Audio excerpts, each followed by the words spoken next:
Es decir, hola mis estimados hermanos y hermanas, bienvenidos una semana más a Ven Sígueme con Lolo. Estos son Producciones Baracas y el que os habla es Lolo.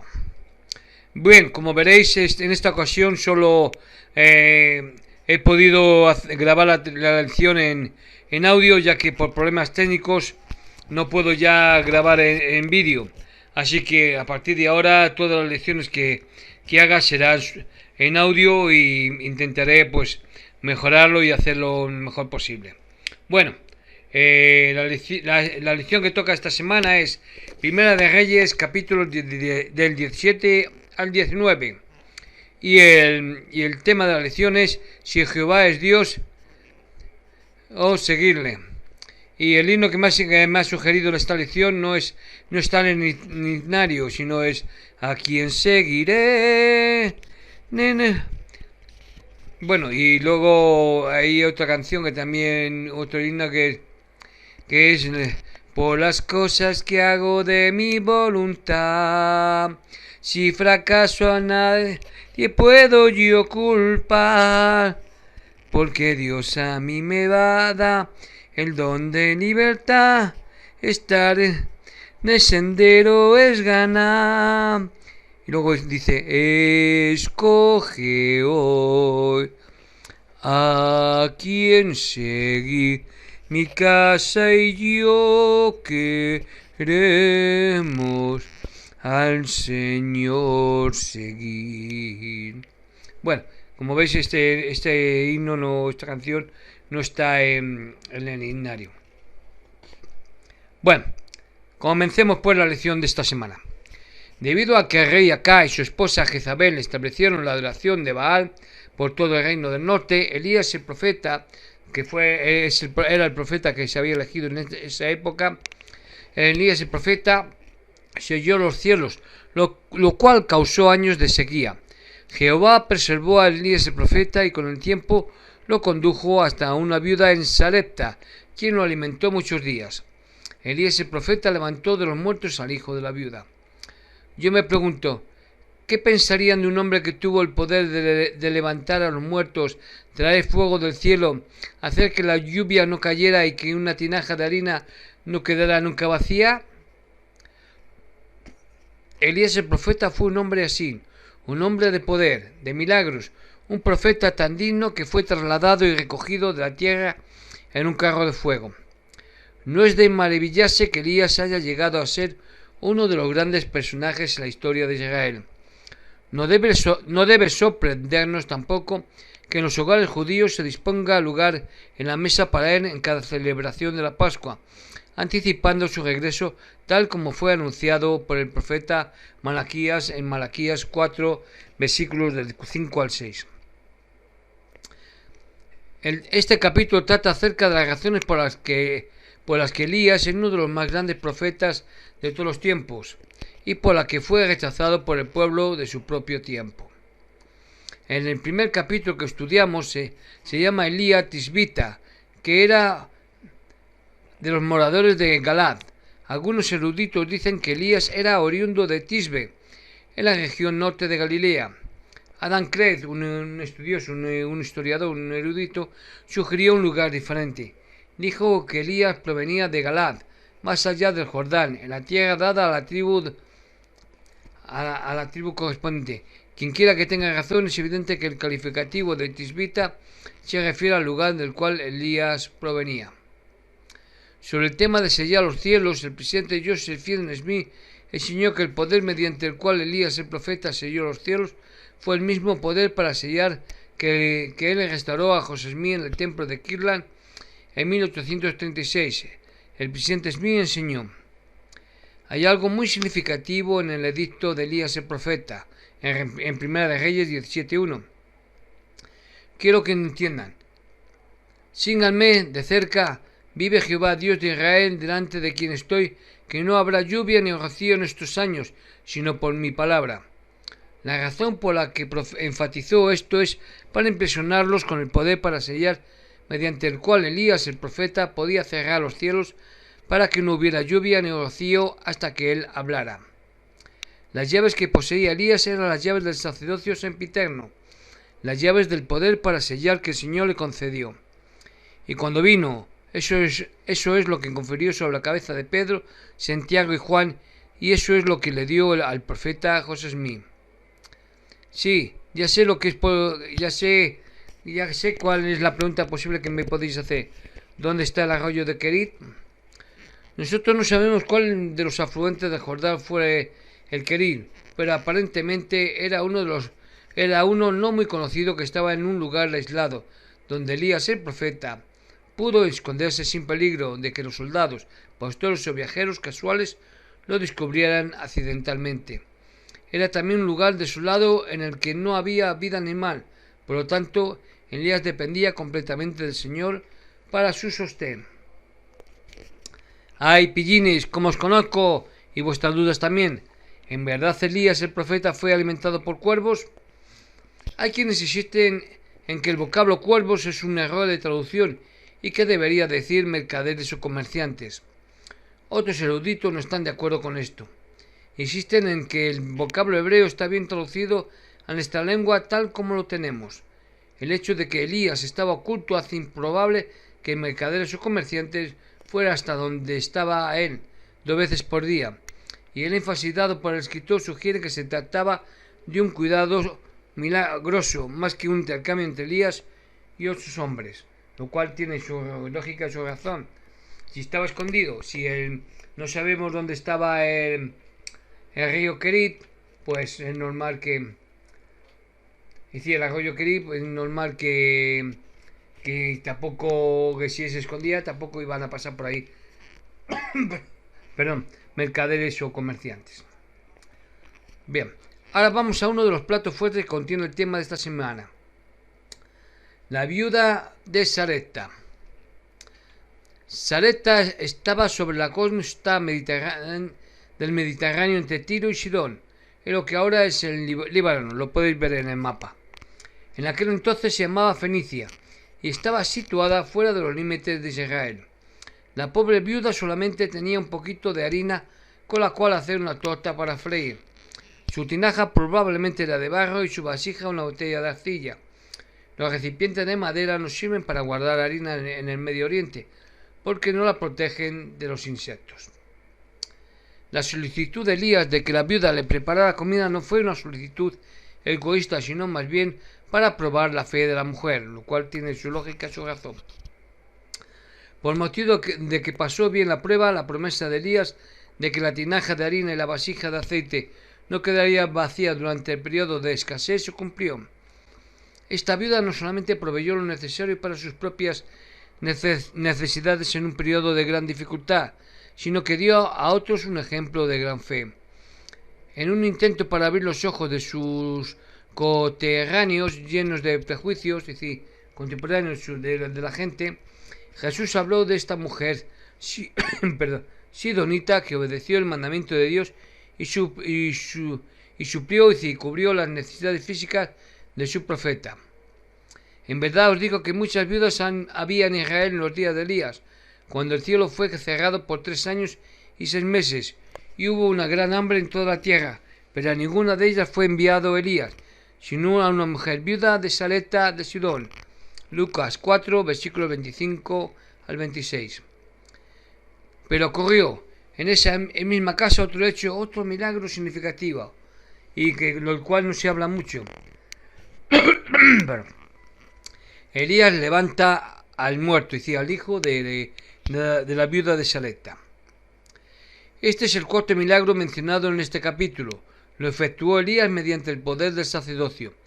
Primero acarreó el hambre, luego fue alimentado por los cuervos, después milagrosamente consiguió que la provisión de la viuda se renovara continuamente. Luego efectuó un portentoso milagro mediante el poder de Dios. El clamor de la viuda fue más un ruego de ayuda que una crítica. En realidad estaba diciendo: pensé que por haber cobijado a un profeta tendría bendiciones y protección. En cambio, la tragedia ha golpeado a mi casa. Después de un tiempo, Jehová habla con Elías y le manda ir a Acab. Abdías era el chambelán del rey, o gobernador de la casa del rey. Como tal, era responsable de disponer las entrevistas del monarca. Por estas razones que Elías le dijo a Abdías que no quería tener una entrevista con el rey. Perdón, por estas razones que Elías le dijo a Abdías que quería tener una entrevista con el rey Acab. Perdona.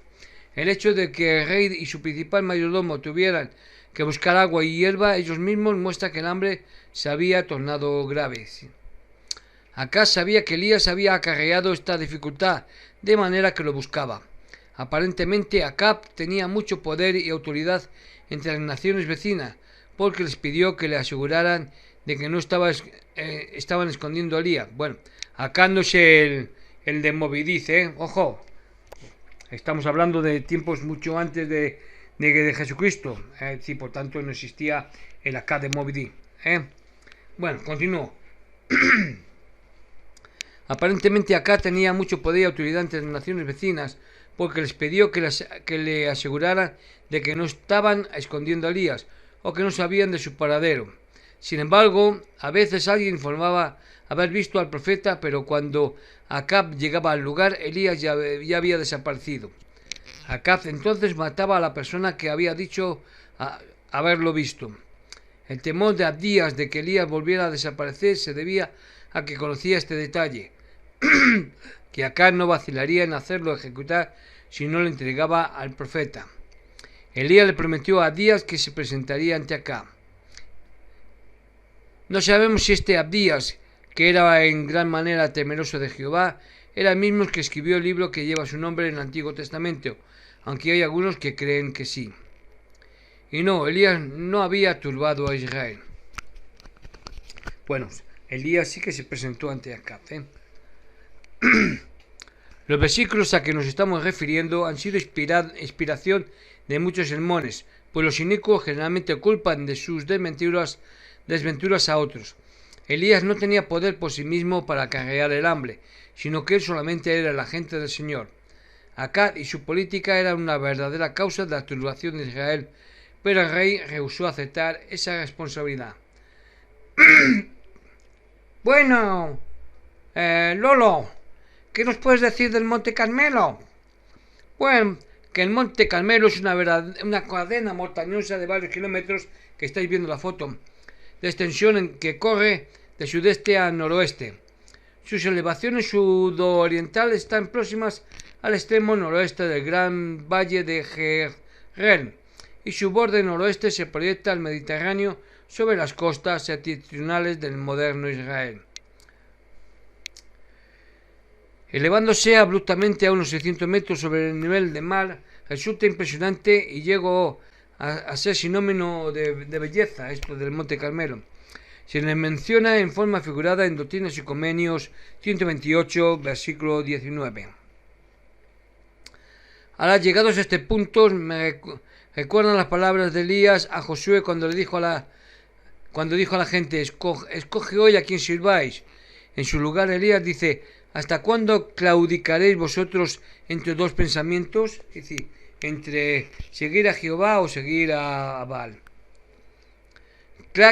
El historiador Crack ofreció el siguiente comentario en cuanto a la indecisión de Israel. Es decir, literalmente la frase significa: ¿cuánto tiempo estaréis saltando entre dos ramas? Es una metáfora tomada del hecho de que las aves saltan de rama en rama no sabiendo en cuál quedar. Tal vez no hay que desestimar la idea de claudicar. Estaban claudicando y no podían andar rectamente. Temían a Jehová y, por lo tanto, no podían abandonarlo totalmente. Temían al rey y a la reina y, por lo tanto, pensaban que debían abrazar la religión del Estado. Su conciencia les prohibía lo primero. Su temor al hombre los persuadía a hacer lo segundo. Pero en ninguna de las dos cosas se entregaban de corazón. Y en este punto sus mentes parecían estar en completo equilibrio y esperaban una oportunidad favorable para tomar una decisión. Tal oportunidad se presentaba en ese momento mediante la misericordia de Dios. Y llegó el otro suceso, cual película del oeste, el desafío. El encuentro que propuso Elías debe haber atraído a los profetas de Baal, dado que el dios de ellos, el dios Sol, ciertamente podría enviar fuego si es que alguien podía. Además de los 450 sacerdotes de Baal, había 400 sacerdotes de la divinidad femenina compañera de aquel dios, Asera o Venus, a la cual adoraba Jezabel. Jezabel era la mujer de Acab. Elías comentó en cuanto al número de profetas de Baal en contraste con el número de profetas del Señor. Las palabras de burla proferidas por Elías en el versículo 27 del capítulo 18 fueron motivo para que los sacerdotes de Baal reiniciaran sus esfuerzos. Elías realmente estaba diciendo: gritaba fuerte, si es un Dios, ciertamente puede oír, pero tal vez esté de viaje, o esté cazando, o tal vez durmiendo, o esté distraído. En fin, tales comentarios mantuvieron a los sacerdotes de Baal en acción todo el día. Crack, el historiador, comenta: desde la mañana al mediodía estaban chillando estos falsos sacerdotes. Parece que los sacerdotes de Baal emplearon el día entero con sus ritos desesperados. El tiempo se dividió en dos periodos. Uno, desde la mañana al mediodía, periodo empleado en la preparación y ofrenda del sacrificio, y en total entrega a pedir fuego del cielo, pero no hubo respuesta, y al mediodía Elías comenzó a burlarse de ellos. Esto los incitó a comenzar de nuevo. Y dos, continuaron desde el mediodía hasta la hora de ofrecer el sacrificio de la tarde, bailando, cortándose la piel con sus cuchillos, mezclando su propia sangre con su sacrificio, orando, suplicando y actuando en la forma más frenética. ¿Pero por qué los sacerdotes se producían heridas al clamar a su Dios? Aparentemente pensaron que este acto de autohumillación no sería aceptable a su Dios, que en esa forma les prestaría su atención y les mostraría su sinceridad.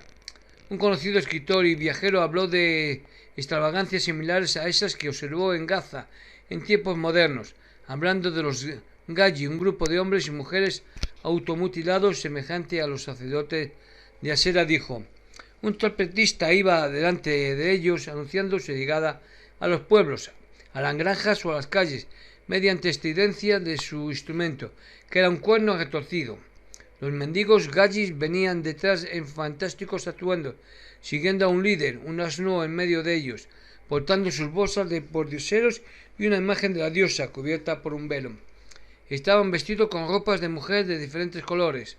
Tenían los rostros y ojos pintados como los de las mujeres y la cabeza envuelta con turbantes de lino o de seda. Sus brazos estaban descubiertos hasta los hombros, y todos iban bailando por la calle al son de la música salvaje, sosteniendo enormes espadas y picas con látigos para flagelarse y haciendo un ruido espantoso con cascabeles, pífanos, címbalos y tamboriles. Cuando llegaban al patio de una granja comenzaban su delirio. Un grito espantoso abría la escena. Entonces comenzaban a saltar unos cerca de otros, con la cabeza inclinada hacia el suelo, lo más bajo posible mientras se movían en círculos. Su cabello suelto se arrastraba por el polvo. Pronto comenzaban a morderse los brazos y después a golpearse con las espadas de doble filo. Luego comenzaba una escena diferente. Uno de ellos, el caudillo de este frenesí, comenzaba a profetizar con suspiros y gruñidos, lamentando en voz alta sus pecados que ahora vengaba mediante el castigo de su carne. ¡Ay, he sido yo! ¡Ay, ay, ay, ay, ay! Luego tomaba el látigo y se golpeaba la espalda, cortándose también con la espada hasta que corría la sangre. ¡Ay, pupa! ¡Ay, pupa! ¡Me he hecho pupa! Y como si estuviésemos viendo un espectáculo grandioso, ella dijo: ahora todavía más difícil, y mandó empapar con agua el lugar del sacrificio.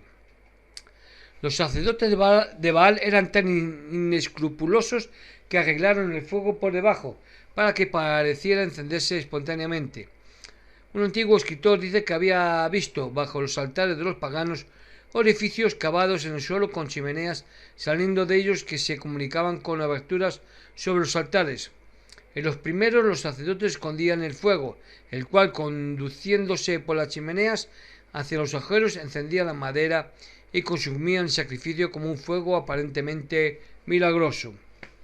Sin duda Elías hizo empapar el altar y el sacrificio tanto en razón de los sacerdotes como del pueblo.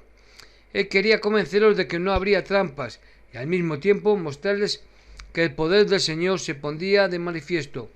Fue un acto osado y dramático que demostró su absoluta confianza en el poder del Dios verdadero.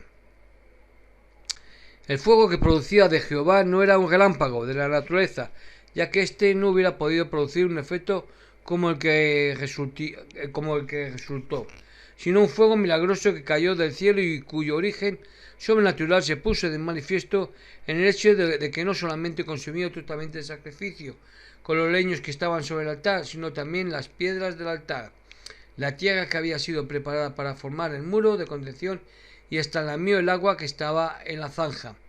Primera de Crónicas 21:26, Segunda de Crónicas 7:1, Levítico 9:24. Mediante este milagro Jehová no solamente respaldó a Elías como su siervo y profeta, sino que demostró ser el Dios viviente al cual Israel debía servir.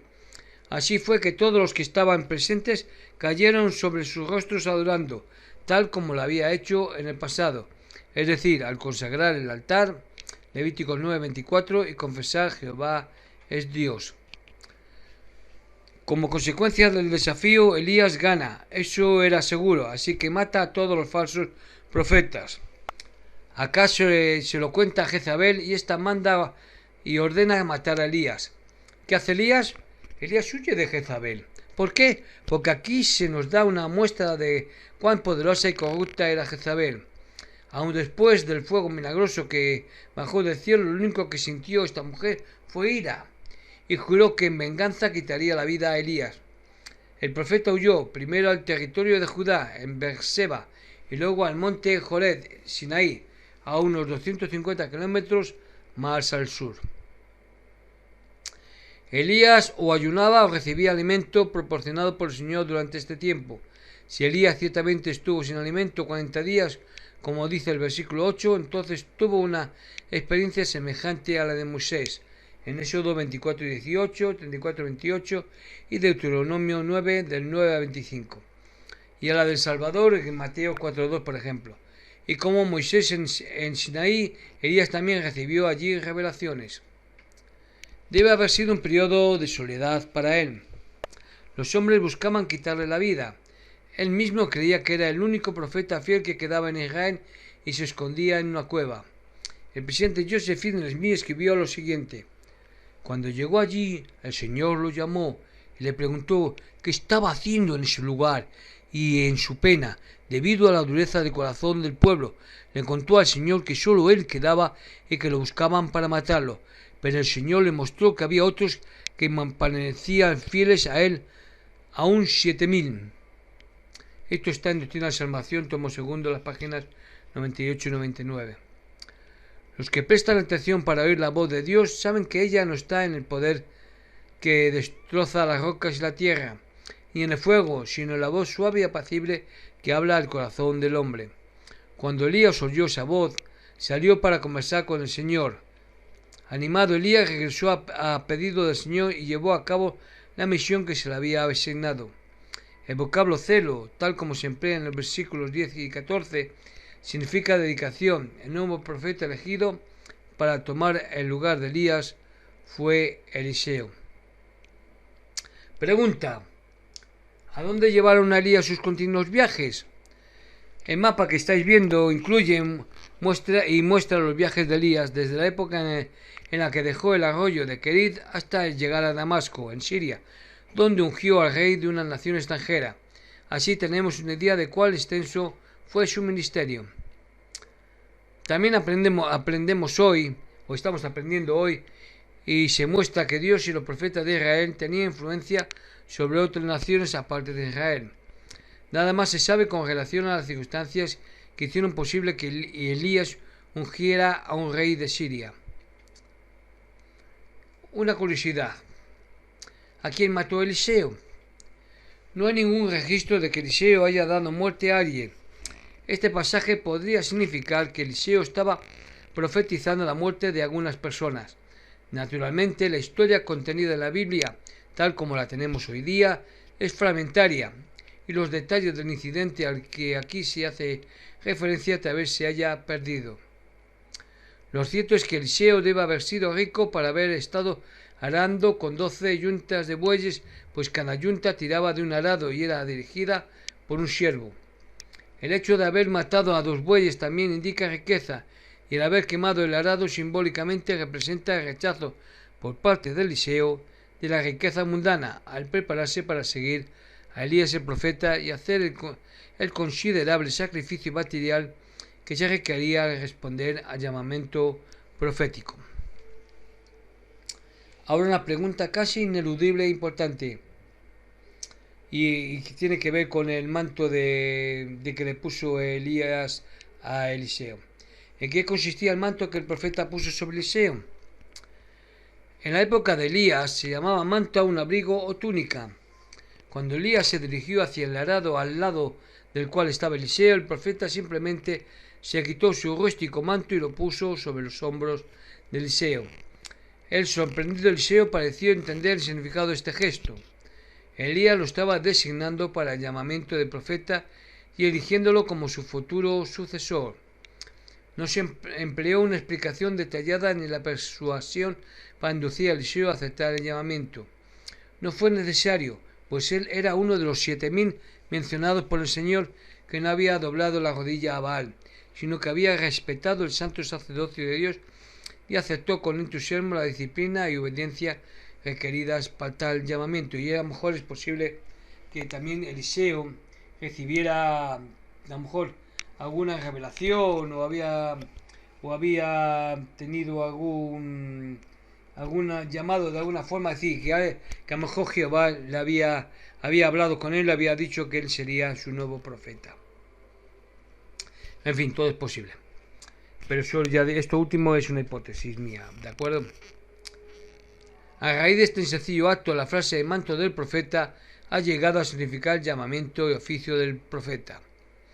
Yo os testifico de la veracidad de cuanto hoy os ha sido enseñado, de cuanto hoy os he hablado, y lo hago en el nombre de Jesucristo. Amén.